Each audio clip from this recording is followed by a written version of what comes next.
Thank you. Good evening, Mr. Chair, esteemed committee members and fellow witnesses, and members of the gallery. My name is Michael McDonald, and I'm Executive Director of the Canadian Alliance of Student Associations, otherwise known as CASA. Thank you for your invitation to speak about Bill C-63. Broadly speaking, CASA was pleased to see the continued investments in students in Budget 2017, and we were especially encouraged by new supports for First Nations and Inuit learners, expanded access to grants for students with dependents and part-time students, and new rules on unpaid internships. For the remainder of my time, I am going to be focusing on the proposed amendments on unpaid internships, which is part of this bill. This move fits with the broader efforts to make Canadian workplaces more modern, inclusive, and effective. And we applaud, for example, the framework announced a few days ago to fight harassment, sexual violence in the public service and in federally regulated workplaces. Tens of thousands of students work in federal government jobs and federally regulated sectors each year. Alongside all their colleagues, they deserve a safe and respectful workplace that allows them to thrive. For the same reason, we support Bill C-63's proposed changes to ban uncompensated internships. At CASA, we are firm supporters of quality work experience for students. Recent research links participation in co-op programs with higher pay and better jobs after graduation.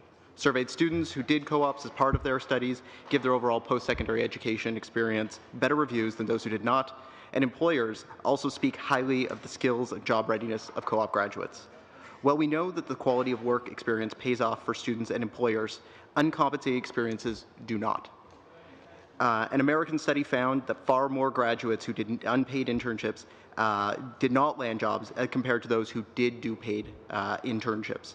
Indeed, an unpaid experience did virtually nothing to improve job prospects, according to a recent study by the Canadian Internship Association. The likely explanation is simple. When an employer is invested in the experience, that they give the student more attention, more responsibilities, and more opportunities. Ultimately, we would like all internships experiences to be paid. However, we do recognize that compensation in the form of credit is better than no compensation at all. And Bill C-63 proposes to end unpaid internships in federally regulated sectors, except when those internships are part of formal education programs. We support this move, and this move as its important measure to promote high-quality work experiences, safety, and fairly compensate young workers.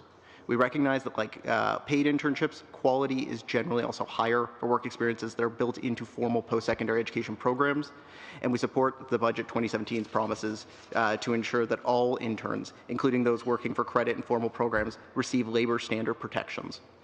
Moreover, we think that it's important to highlight that unpaid interns tend to be far more prevalent in fields that are dominated by women. We think this is particularly problematic and something that we hope that this bill addresses. Another important consideration is for students from low-income backgrounds who have less flexibility when it comes to choosing between their experience and that might help them now and paying their bills. While we are pleased with the steps taken by the budget to protect interns, therefore we will continue to be advocating the federal investment in new paid work opportunities for students. And this is why we're a big supporter of some of the work integrated learning opportunities that have been presented most recently. We'll continue to support high-quality, compensated student work experiences and are pleased to see the changes in the bill presented, and we think it's moving in the right direction. Thank you.